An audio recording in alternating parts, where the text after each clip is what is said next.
Hey gang, welcome to Origination Nation. I'm your host, Krista Mattis, here with my main man, Steve Carpatella, and we are so pumped to have you with us today. Origination Nation is all about two things, relationships and collaboration, because that's what drives real results and success. In every episode, we sit down with leaders from across the industry who are doing things differently, bringing bold ideas to life and making a real impact. All progress originates with great ideas, and this show is about sharing what's working so others can learn, grow, and build something that lasts. So if you're all about connection, collaboration, and helping others level up, you're already a part of Origination Nation. So let's jump right in and see what we can originate together. Welcome everybody to another episode of Origination Nation. I'm excited today to have a longtime friend and partner on with us, DJ Ten Hoeve from the Ten Hoeve Advisory. 18 years in real estate, has a lot of experience specifically in the Colts Neck, Rumson, Monmouth County area. And yeah, is custom with this show, sharing our stories of success and how we build businesses and the tips and tricks of the trade to help others. DJ has recently started his own company, which we're excited to talk about today, Privé Haus. And I'm DJ, welcome to the show. I'm super excited to hear what you have to share about this new chapter that you're starting. Chris, I appreciate you even having me on. Thank you very much. Absolutely. So, why don't we start, DJ, just for the listeners to just get a sense of where you began your journey in real estate. And I know, and I'll start here. I met you many, many years ago through a colleague and a good friend of ours that I went to college with at Rutgers. And I believe before you even entered real estate, you have roots in the pharmaceutical industry going way, way back. Is that right? Way back, yeah. So I started in pharmaceuticals in 2003 and didn't finish my career there until 2016. Yeah. I remember our friend George introduced us a long time ago. He was one of the three amigos in the very beginning that I joined up with. Yes. Yeah. Still keep in touch with George to this day. And it's been great to get to know you over the past, it feels like 15 years. That's crazy. You guys both have kids playing soccer, right? Yeah, George and I do. Yeah. We linked back up years later through soccer in Middletown, of all places. And it's been great to reconnect with him. But been a great journey. Like I said, I think it's been 15 years since that initial meeting, and it's been great to watch you progress through your journey in real estate. Obviously, while we progressed in ours through the mortgage side. There's a lot of similarities, I think, in our stories and what we've experienced along the way. And you just made this huge jump. So, tell us a little bit about what motivated you to get into real estate and how you got to where you are today and this next chapter that you're embarking on. Yeah, what better time to launch your own brokerage than the hardest real estate market in 40 years, right? That seems like a easy layup. I think like most real estate agents, I got my start because I knew I wanted to do it when I was 5 years old. No, that's definitely not what happened. I don't think most real estate agents end up doing this job intentionally. I think we kind of end up here. So I was not naturally a salesperson. I went to college basically because I was a good baseball player and I was given an opportunity to go to an Ivy League school. I played baseball for a year there, hurt myself, stopped playing baseball. And then when I graduated college, I took a job in marketing because all my buddies in college were going into finance and investment banking and really had no interest in doing that. So I took a marketing job. Didn't like that, sitting behind a desk. Parlayed that into a sales job with Pfizer, which was a medical sales job. And I did that from 2003 to about 2016. But about halfway through that, like 2007, 2008, I realized that all my mentors who were 61, 62 years old, they were getting clipped every November. So there was always like a yearly culling of the herd that happened in that business. And I started to see a pattern that like there was no way I was going to end up making it all the way to that point to get my full pension and retirement, on top of the fact that I really just didn't enjoy what I was doing. I knew how to sell.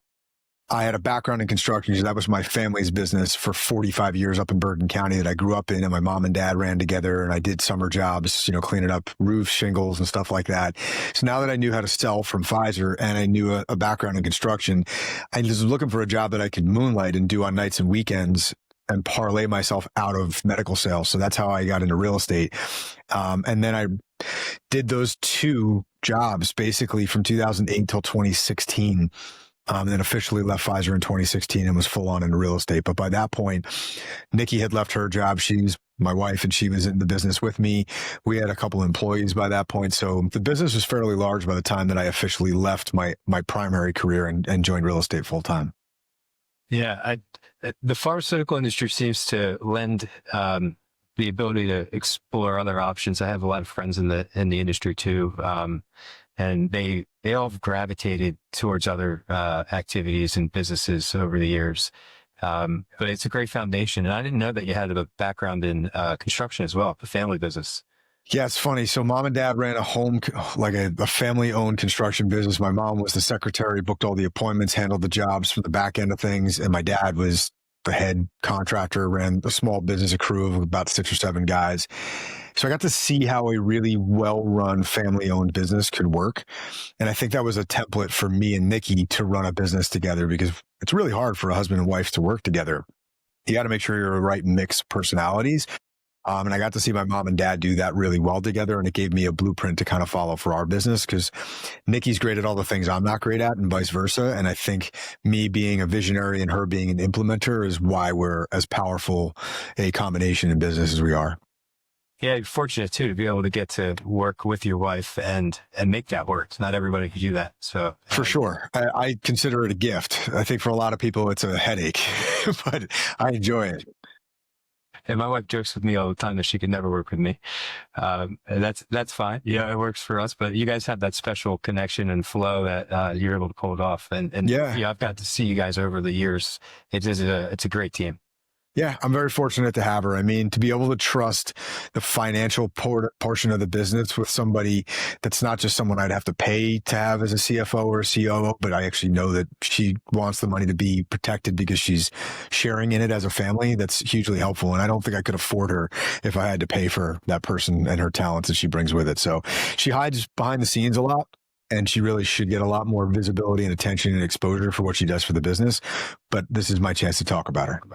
Yeah, that's great. It's great. Yeah, I'm a huge fan of her. And again, yeah, it's nice to see that you guys have come so far. Yeah, and so when you jumped into the business, obviously, your first leap was getting licensed as an agent and just working for yourself. But that quickly evolved, right? You mentioned that you quickly picked up some team members and grew a business within a business, essentially. Yeah, so I was attracted to join Keller Williams when I first got my license, and that was where I worked for the entirety of my career up until we made the shift to own our own brokerage 3 months ago. What I loved about Keller Williams was the business model was fantastic. It was a great model to follow of how to actually build a real estate business, not just be a sole proprietor. The way most real estate agents run their business is not really a business. They just go out and they service buyers and sellers. And if they were to get hit by a bus tomorrow, there's no business. There's nothing producing once they stop doing the actual business. I wanted to make sure that we created a real business that would help a lot of people more than I could just do with my own time, and provided careers and opportunities for other people to be in the business. And also, hopefully, at some point would be a saleable asset if I decided I wanted to do that. And I didn't have to necessarily produce and be actively selling in production for the rest of my life, like the average real estate agent who's 75 years old and still out showing houses. If you love it, that's great, but I don't necessarily think that's how I want to spend my 70s. There's other parts of the business and investments and stuff that I probably want to get into at that point. So yeah, we started the team really intentionally, even when it was just me, and then bringing Nikki on board. And then little by little, and we grow really slow intentionally, we started adding people on and made our mistakes and let those people go, and then built again and learned those lessons and have gone through many iterations of it. But we're fortunate now. The team is 12, 13 people strong. We've got 8 or 9 producing sales agents and 4 support staff behind the scenes. And that's just Ten Hoeve Advisory, which is a team operating under the Privé Haus umbrella. Privé Haus is the brokerage where agents can work themselves as solo agents, or if they want to bring their own teams over. And then our team operates underneath that umbrella too. Oh yeah, Privé Haus. That's the new chapter, right? That's the new one. Literally 2-3 months old in the making. Huge leap, going out and starting your own brokerage, and the team came with you along the way. And so let's jump into a little bit about that. I mean, that's a huge leap that you took, and How do you feel about the way things are going so far? I'm happy with the way things are going so far. If you look at the 18 years, 15 years we've been in the business, we've grown very slowly and very intentionally. It's just who Nikki and I are. We don't take a tremendous amount of risk. We're very calculated with the way we do things, and we're very concerned about the quality of what we produce. So we don't grow too fast. And the same thing's kind of happening with Privé Haus. We've launched it. We brought our team over. And once we've got our sea legs underneath us, now we're starting to go and recruit other agents to jump on board. So I wasn't expecting to have 25 agents come and join the brokerage on, week one. We have a couple great people who have just agreed to come on board as solo agents at Privé Haus, and those first couple of dominoes to fall are obviously the hardest ones. So I'm excited for what that's going to bring, but it was a very big leap for us. And it was funny because as we went out and shared this news with the marketplace and other real estate agents and vendors and people that we work with, everybody else was kind of surprised that we hadn't done this yet. They were like, yeah, we were waiting for when you were going to do this. We figured this would have happened 5, 6, 7 years ago. And I think it was just natural for us to stay at Keller because we really enjoyed their business model and the people we worked with. And until we got to a point of frustration, not because of Keller, but just because of some opportunities, we were trying to make things happen with other great partners that we couldn't do because we didn't own the brokerage. We naturally found our way into creating our own brokerage and having creative control over the whole thing. And that's why we decided to create from scratch versus joining another national franchise or big box brand that we chose to go the opposite direction of. Yeah, it's nice to have full control over the business. And even though Keller is a great outfit and essentially that you operate a business within a business. Yeah, absolutely. Yeah.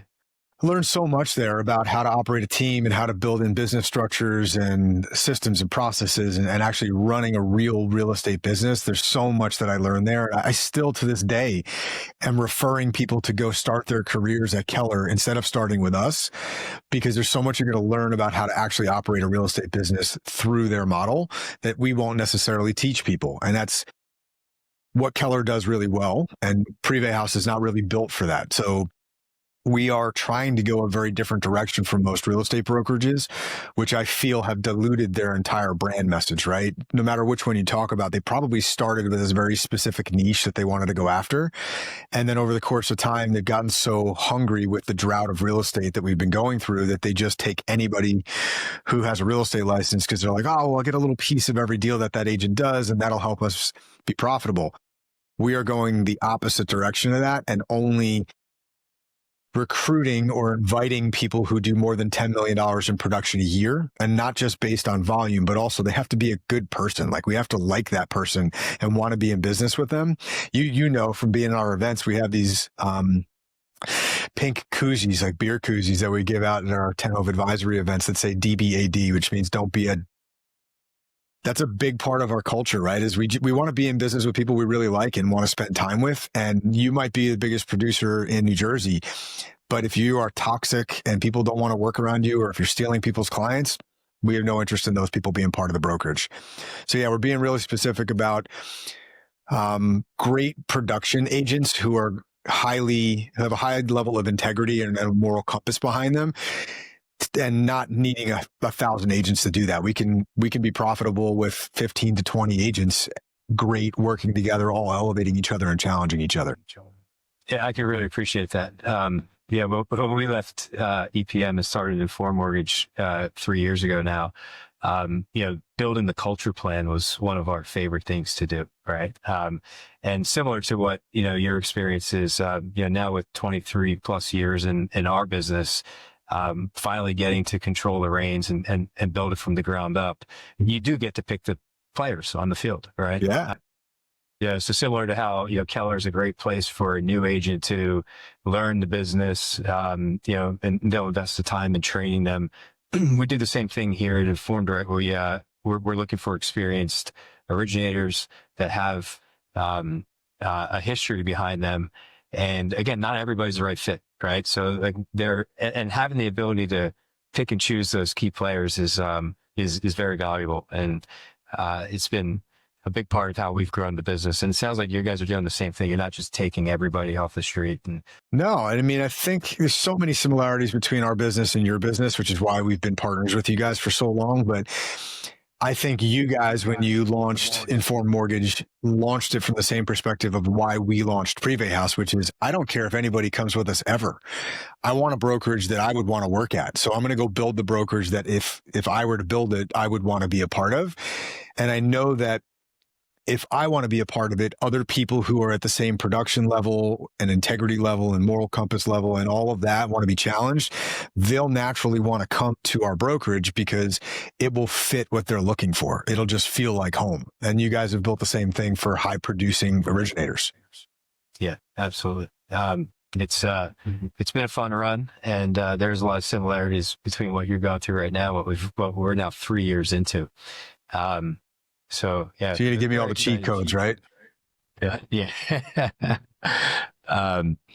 No cheat codes though. Another thing I really enjoy, through working with you, DJ, and are the masterminds that you have started. It's about been a couple of years now. I think these things have been going on. I want to talk about that for a minute because a lot of what I personally get out of those sessions, I don't think you realize, even forming a podcast like this to share best practices and experiences with people, to tell our stories, to try to help other people succeed, all came from what I learned at one of your mastermind sessions. So these are quarterly meetings that you run in Eatontown or Tinton Falls, right? And it's been consistent now for some time. Agents from all over New Jersey come to these meetings. I've met plenty of agents from outside of Monmouth and Ocean County too, and formed some relationships just through networking and sharing experiences and stories there. But talk about that for a minute, because again, the theme of Origination Nation and sharing experiences to help others, I think that's been a really key experience for me personally. And I think it's helped a lot of other agents, whether they work for you or with you in the marketplace. Where did that idea come from, and how has that evolved over the years? Well, I appreciate your partnership in that too. You guys are instrumental in why we can pull those off. And that's cool. I didn't actually know that this was born out of, an experience you had there. So I love to hear that. For me, I look at real estate as a craft, not just a career. And I think it really is an art form that should be seen in a much better light than, unfortunately, we have created for ourselves. And I think the fact that it's so inexpensive to get into and maintain your license in this business causes not the highest degree of skill when you look at what the average agent does across the country. And because of that, we don't get a great reputation when there are people who are approaching this as a true profession, true career, true craft. And the public doesn't really get to experience that difference until they stumble upon or get lucky enough to work with a great realtor versus somebody who's average or below average. So I want to create an opportunity, and this is sort of where the idea was born out of. I wanted to create an environment where those agents who truly look at this as a craft could come together and could share experiences with each other and share knowledge with each other. And that's something I definitely took away from Keller. When I would do these masterminds nationally with the top 100 agents in the company at Keller Williams, I would come away with so much value. Everybody would just open their playbooks, right? They would just be like, oh, you have that problem? We're really good at that. Why don't you connect with my assistant or connect with this agent or my director of operations? And they'll give you the entire playbook. And it wasn't like they were gatekeeping, right? They were just like, yeah, here you go. Have it. And it's naturally hard to do that when you're working in the same county with other agents, right? So people are like, I don't want to do a mastermind with somebody like the top 10 agents in my brokerage because we're all competing over the same clients. Or I don't want to do it with the top 30 agents in our county because we're all competing over the same clients. No, you're not. There's so much business out there. We're not competing for the same clients. Realistically, you're trying to take business from the agents who are falling into business, from customers who really don't understand the difference between an average agent and a professional agent. Our job is to go out, get after that business, not competing with each other. And I think the more we can set an environment where people are okay with being vulnerable and asking those questions that they're struggling with in their business, there's somebody else in that room who has the solution to that problem. And the more you gatekeep it, the more you're not going to get the answers to your own problem. So I just try to create an environment where come, let your guard down, ask your questions and then share your experiences that you might be able to help solve somebody else's problem. And it's been really cool. It was also just sort of fortuitous, I guess, that we started it right when the commission lawsuit changes were happening, and people were very excited to come and learn and share and brainstorm around that. And this is sort of where the Privé Haus idea came from as well, right? Is that I don't think brokerages in general are doing enough to create space for top producers to really grow and be challenged. So why don't we make this broker agnostic, and anyone who wants to come and be challenged and elevate their craft gets to come and do that. That's great. I think a lot of people do. They're fearful of sharing their success stories with competition, right? And you brought up a great point. I mean, there's over 11 million people in the state of New Jersey alone. There's a few thousand real estate agents, and the majority of them, I'm going to just go out and venture to say maybe the 80-20 rule applies. 20% are full-time agents who are committed to their craft, like you say. The other 80 are part-time. So when you think of it in terms like that, there really is a large pool of buyers, and you're not really competing with each other. Arguably there's not enough real estate agents to service everybody that needs them when they need them. We're experiencing that right now in the mortgage industry. After COVID, when rates were at 2-3%, there was about 420,000 of us originating mortgages. That's down to about 90,000 right now. That's wild. It is. And the 80-20 rule applies there too, right? So 20% of those 90 are doing most of that business. So, again, something I took away from your mastermind was, not to be fearful of sharing our success and trying to elevate others. Because doing that, it feels good, first of all, but it also elevates the entire industry and the level of service that we provide. And, again, just something I took away from one of the sessions. And I just think it's really cool that you do that. And I enjoy going to them every quarter. I look forward to the next one. They're getting bigger and more people are attending them. We've got a really cool one coming up in a couple of weeks, right? 3 weeks, I think it is. On December 3rd. December 3rd, 11:30 a.m. at the DoubleTree in Tinton Falls. Yeah, exactly. And this one's cool too. So we have a new employee as part of Ten Hoeve Advisory. So we have Tara Stone, who's our director of sales, and she's got an unbelievable history of how she ended up here. She was a solo agent. She owned her own brokerage. She's owned a restaurant. She's worked in multiple other industries. She ran a coaching company. So she's really a perfect fit for us within our team as a director of sales. But she's going to be running a panel with 7 different real estate agents that we have that we're going to be talking about how to be successful at the same time having a life, and how do you find flexibility and consistency in the business while still having a family and keeping to your workout schedule. And I don't say the word balance because I think balance is BS, but finding some level of consistency in both your personal life and your business life. And she's going to be getting deep into those conversations with people who we've got a couple agents on the panel who are new, like less than 3 years in the business. And then we've got some tenured agents who are 20 years in the business. And it'd be really cool to see the differences on how they approach it. Yeah, that's going to be real cool. Yeah, I'm excited for that. Yeah, that's coming up real quick too. Again, December 3rd, 11:30 a.m. at the DoubleTree in Tinton Falls. And it's been great to see that event grow. There's been more and more people coming out, and it's been a huge success. Yeah. It's very cool to see that people care enough that they want to keep coming back. And that's the neat thing, right? Is the majority of people who come are repeat people. So what we're talking about must have value, and people must be taking that and actually using it on a monthly basis or quarterly basis to want to come back. So the repeat attendees is what makes us think that we're doing something right and something worthwhile. Wow. Yeah. There's a lot of the familiar faces that come back because there is something great to get out of it. We just got to ask people, like, bring a friend next time, expose it to somebody else, bring somebody different so maybe they pick up something that they didn't know about. And again, like you said, the idea is to elevate the craft of the entire industry, right? A rising tide raises all ships. The higher we can rise that tide, the better the experience the customer is going to have. And the easier our job is when you're working on the other side from somebody who's good at what they do, not just somebody who has never done a transaction before. It makes it really challenging. So the better everybody gets, the better the result for the customer in the end. Yeah. And that's the goal, right? Is to leave the customer in a good place at the end of the transaction, obviously along the way as well.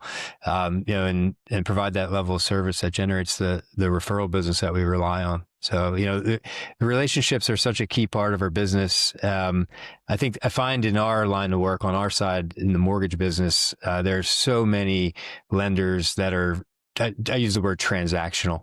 Right. It's a numbers game. They're casting a huge net into the ocean, trying to scoop up 1 million fish, and they're happy if they catch a few hundred.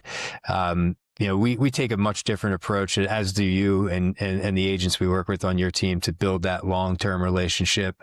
And not just help them with one transaction, but be that partner throughout their life, because people are going to buy and sell real estate multiple times. I mean, what is the average length of time? Maybe you don't know off the top of your head, but the average length of time someone owns a home in New Jersey.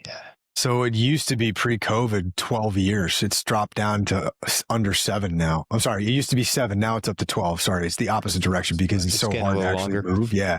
So it's actually gotten longer because people are sitting longer because they don't want to move from a 3% interest rate, or they can't find the house because, in Jersey is an anomaly. When you look at the rest of the country, we are still dramatically in a seller's market. Where a lot of the country has flipped and gone past neutral into a buyer's market, but we're still seeing bidding wars and nowhere near enough inventory. So that logjam has to definitely open up a little bit, hopefully next year as rates come down. But yeah, it's 10 or 12 years. So there's a lot more renovations happening on properties than there were in the past because people would just move rather than renovating. Yeah. So you are still seeing an inventory issue. I wanted to get your take on the market, before we break here, but, so inventory is still, a concern in New Jersey in particular, especially in Monmouth and Ocean counties. Yeah. The further you go north, the closer we get to Manhattan, the more feverish that market is, right? So Bergen, Essex, Hudson, Union County are definitely going to lead the charge in being leading indicators as to what's happening with the market. And then as you get to Monmouth County, which is just about as far south as you're going to go to commute to New York City, we'll still see a lot of that benefit. And then once you cross into Ocean County, we usually see a dramatic difference because people largely in Ocean County aren't commuting to the city. North Jersey's still been bonkers for the last couple of years. COVID was COVID for everybody, but even as rates increased in 23, 24, the market was still strong up in North Jersey and Monmouth County. And really only the last maybe 8 weeks or so down here in Monmouth County have we seen things slow down. I think it's a mix of probably 3 different things. One, seasonality that we just haven't seen since before COVID. There's normally a slowdown in our market after October 15th or so. People start focusing on holidays, the weather starts to change, and they just go, okay, I can't close before the holidays, so I'm just going to pick this up again in the spring. So I think that's come back. We have the rate environment where we believe that rates are going to continue to fall. And I think a lot of buyers are making a big mistake here in waiting to buy after they fall rather than buying right now where they have an opportunity and then they can refinance afterwards. And then I think the third part of this was the elections, right? So we had a big governor election here in New Jersey, and then there was a mayoral election in New York City, which had like push-pull factors on New Jersey's market. And I think a lot of buyers were just waiting to see where the chips would fall with those two before they made a decision. So I'm bullish on the market for 2026 for sure. I think with rates coming down, we'll see the market open up tremendously. But I think it'll be a bit of a slower market over the winter. But again, when I say slow, we're not dealing with what most of the country is with an abundance of inventory that we can't move. When you look at Fairhaven's market, there's 7 houses on the market right now in Fairhaven. So anything that comes on the market that's priced right is going 15% over asking price. And it just kind of depends price point by price point, town by town. You've got some price points in towns that maybe there's too much inventory and others where there's just complete and it's anemic and there's nothing out there. Yeah. You also have the coastal markets here in New Jersey, right? Like the beach towns, which I've always described as like kind of like their own bubble. Demand is always high on the islands. Values are rising. But in general, you mentioned something that I just want to ask you a little more about the buyers who are waiting, right, for rates to drop, to sell or to buy. It's interesting. If you look back before COVID, right? So we had I'm going to say from about 1990 to 2008, interest rates were in the sevens generally, right? And pretty consistent. They came down from their highs in the 80s and they settled between 6 and 8%. And then we had COVID hit, we had the financial crisis first in 2008, which caused the government to intervene and purchase mortgage-backed securities and drive rates lower. And then that basically carried on for 8 years before the government started to pull out. And then right when they did and the markets were starting to settle, we got sucker punched with a pandemic, which caused the government to jump back in and intervene again, drive rates lower artificially. So people don't realize like the period of time from 2010 to 2022 was really an anomaly, right? And that's you had my whole government career, intervention. What's that? That's my entire real estate career. Right. Yeah. Exactly. I got into the mortgage business in 2008. People thought I was crazy when rates were going up, and then all that happened. So we just had such a long period of time of interest rates in the 3 to 4% range, and even in the 2s and lower during COVID, that people got used to it. But what happened in 2022, really, when rates rose, they snapped back quick. They went up 5 points, in 10, 11 months. It was a very rapid rise. And so we've been stuck in that range now for over 3 years. We talk about this on our internal calls every week. People are waiting. Again, like if it's not going to be a pandemic or some other economic crisis that drives government intervention into the bond markets, I don't see interest rates falling below this range. It'd be great if they dip. We can't even get under 6%. All right. So if they do go into the 5s without paying points and fees, I do think you'll see people jump off the fence, and I think people will sell. Some people are being forced to sell just to tap into the equity that they have. Right. I think that's a big silver lining of the market right now too. I think nationwide we're sitting at close to 50% loan to value, and there is a lot of equity in the real estate market. So people have this equity, and some people are selling to take advantage of it. But yeah, I think there's a cost to waiting. And I don't know that rates are going to move any lower. And to your point, with values, if you buy today and the home appreciates over the next year or two, and then you refinance for a point lower, you're at least capturing that equity, right? So from an investment standpoint, it makes sense. I think it's a missed opportunity, especially with the New Jersey market, right? Most of the country right now, you've got plenty of inventory to pick from. In New Jersey, we don't. So if you're a buyer who's planning on buying in the next 24 months and you're holding off right now because you're going to wait for rates to drift lower, I think that's a huge missed opportunity, because as rates do drift lower, all that does is add more people into the pond. You're going to have more people to compete with. So if you remember what COVID was like, and not that I think we're going to head back to that, if you were a young buyer with an FHA loan or even less than 20% down, you couldn't compete. And in a lot of our markets, you still can't, because you've got so many buyers who have cash. They're baby boomers who are downsizing. They don't need to sell their primary home. They're going to sell that after they buy this one. You're going to be buying in that same similar market again when rates come down, where right now you might not have as many people to compete with, and you could get the house you want. If something's been sitting a little bit, you might be able to get them below their asking price. You might not need to waive your appraisal contingency, and you can refinance. Like, I hate that phrase, marry the house, date the rate, but the ethos behind it is smart, right? If you can find the house you're looking for and you don't have as much competition now, and you can refinance in the next 6 to 12 months, you should do that. And I think a lot of people who don't do it right now are going to look back 18 months from now, and they're going to be very upset. And I think they're going to look back at this little market we have right now in the end of 2025 as a little micro market that they could have they had an opportunity to buy that they didn't. Smart people will take advantage of this. Yeah. It makes a lot of sense. And most people don't realize too, a 30-year mortgage is refinanced on average every 3 years. Right. As people's life situations change. Speaking of which, what is your take on the 50-year mortgage? The 50-year mortgage. It's interesting. A lot of people hear that and, they just have a negative connotation about it. A 40-year or 50-year mortgage is just stretching out the repayment terms of that loan, right? So effectively, it's turning it into an interest-only mortgage, heavily interest-only up front. In Japan, they have 100-year mortgages right now. But So Japanese people live longer than we do, don't they? yeah, so something about the diet, right?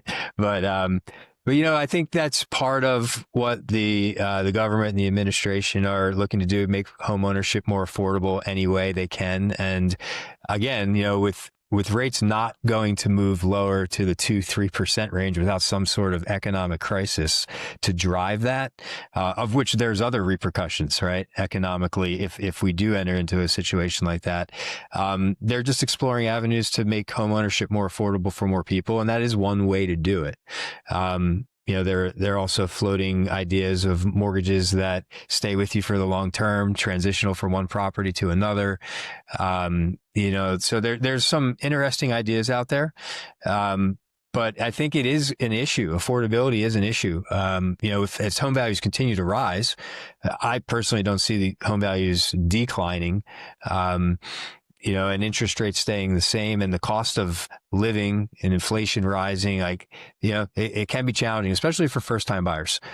So I don't see a 50-year mortgage as like a solution for everybody, but it could help certain people. Well, that's the thing I think that people missed as I was communicating with some folks this week and reading stuff on social media as the announcement came out that this is something that's being talked about at FHFA,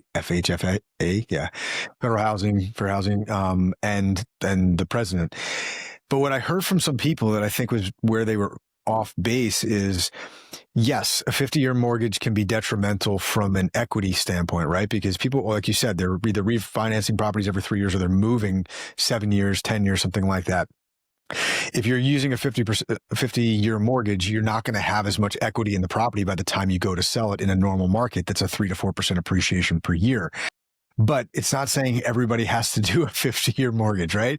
The average person might be fine doing a 30-year or a 15-year, but the 50 is there for somebody who's trying to break into homeownership to make that payment more affordable. So I think as in general, the public sees something and they're like, well, that's what it's only going to be. There's only going to be 50-year mortgages. No, it's an option. Yeah, it's just a way to make an expensive asset more affordable and improve cash flow, right? And the other thing that people forget with 30-year, 40-year, 50-year mortgages, that's the maximum term you have to pay the money back, right? There is no prepayment penalty. You can certainly pay it back faster. So you can treat a 50-year mortgage like a 30-year mortgage just by simply making a 30-year payment. We have that question all the time. People ask about 15-year mortgages, and there really isn't a spread much in rate between a 15 and a 30-year. So we say, just take the 30-year, give yourself the flexibility. If you want to make the 30-year payment, you can. If you want to make a larger payment, by all means, pay it off in 15 years. Right. And if there's no big spread in rate between those two notes, then, similarly, long-term savings are the same. And I think you'll see that with 50-year mortgages. We need Fannie Mae and Freddie Mac to create the mortgage-backed securities bonds to securitize them. But I don't think you'll see a big spread in rate between a 30 and a 50-year note, maybe a quarter point higher, if I had to guess. Maybe half a point at the most. But it's going to be affordable for most people. And then the question is, can you qualify off that 50-year payment, and how much lower is it? But yeah, we have to do something to help, especially first-time buyers get into the market and attain home ownership. So I don't think it's a bad thing by any means. No, and I think you and I've talked about this. As rates come down, I was initially of the mindset that when rates would come down into the mid to low fives, which I think is still a long shot that happens in the next 12 months, if at all, that we would have a recurrence of the COVID market where that reduction in interest rates would cause so many more buyers to enter the pool and they'd be competing over not enough inventory. But I think they're coming down so slowly that once we get into that range, there will be people who finally are actually willing to sell their houses too, right? So a lot of the logjam we're experiencing will be alleviated by the fact that if you have a 3 or a 4% interest rate, moving to a 7% interest rate has been painful, but moving to a 5.5%, not so bad. Now you bring your house to market. Now we don't have that logjam. We have people who are able to sell with a contingency and buy a house with a contingency, or at least open up the floodgates a little bit so that we can neutralize the market. I think a lot of the people in the public thought that agents loved the COVID market because prices were going up so fast and you could basically put a house on the market and not do much to try to sell it. But every real estate agent I know hated that market. It was painful to help buyers. Agents were terrible to each other. buyers and sellers were difficult with each other. People were greedy. I would take the fall winter market of 2019 100 times out of 100 if I could. Takes 30 days to find 1 or 2 buyers for the house. Everybody's happy. That's a great market to sell in from a long-term perspective. So I hope we get back to a market that's more like. Yeah, me too. And I'm okay if we don't go back to the COVID days. From our side, we all are, man. It took years off our lives. Talk about balance and life balance. That went out the window. Air was on fire. But DJ, hey, this has been great. I want to be mindful of time, and I thank you for coming on and sharing your story and your experiences. I think our listeners probably got a lot out of what we talked about. And I just do want to remind everybody on December 3rd at 11:30 at the Doubletree in Tinton Falls is the next upcoming Peak Producers Mastermind session. So come out to that. Again, there's great colleagues, agents, partners, there's title representatives there, people from all walks of the real estate life, just sharing their experiences and stories. DJ mentioned there's going to be a panel at this one. So come out, meet some people and participate. You'll get a lot out of it. I promise. I do. And I look forward to them every quarter. So again, DJ, thanks for, coming on. Good luck with Privé Haus, right? Yeah, thanks, I'm saying it right. You got it, man. Yeah. I appreciate the opportunity to talk about it and give some education around what the brand is, because it's funny, because it doesn't have realty or real estate in it. A lot of people are confused as to what it actually is, but that's done on purpose. So it's to try to make a real estate brand that is not so in your face, real estate, realty, that it's more of a lifestyle brand that just happens to sell real estate. So I love when people have that question because it means that they're curious. So thanks for giving me the opportunity to answer some of those questions. Yeah, absolutely. So yeah, we'll end it there. And guys, thanks for tuning in to another episode. And until next time, stay informed, stay connected, and keep originating.